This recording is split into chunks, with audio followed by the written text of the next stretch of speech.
without any type of urgency or crisis out there is really misleading to the board. It's horrible out there.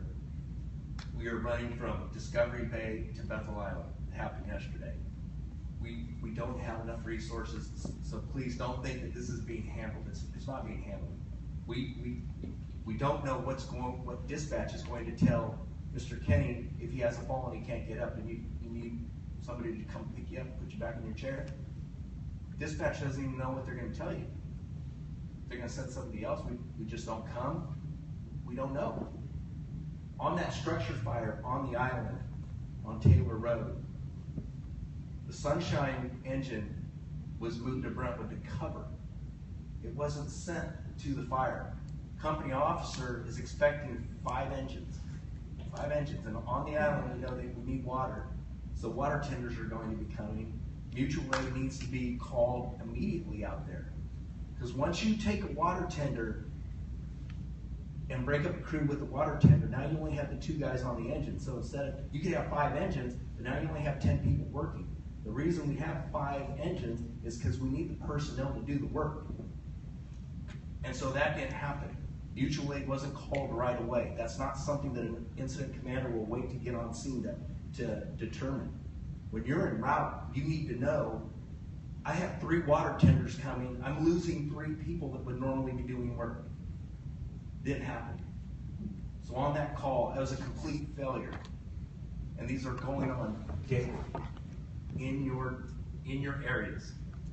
And so please, please don't think that this is being handled in any way. It's not. Thank you very much. Thank you.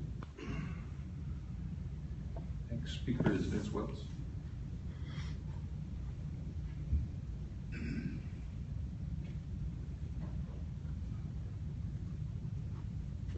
President and members of the board, I just kind of wanted to add to what Gil was saying.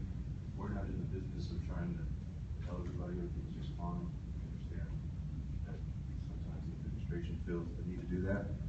But we just recently have all kind of been distributed this new mutual aid or automatic aid agreement between the fire district or Contra and ECCFPD.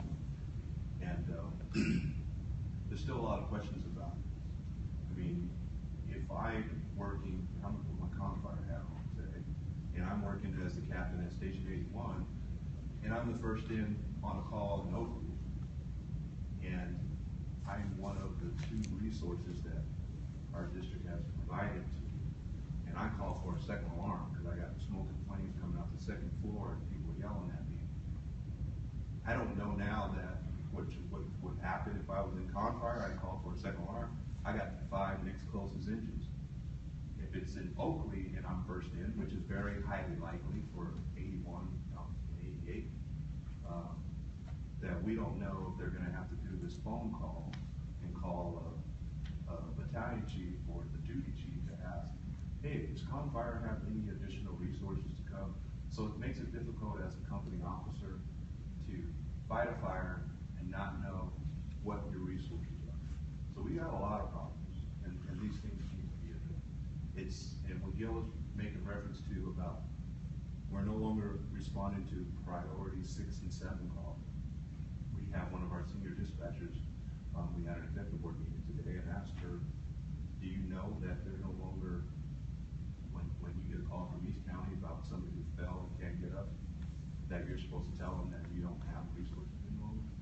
And she was not aware of it. So the deliverance of this message, the change, and how we're supposed to operate, and it's a difficult situation when you're talking about fire resources.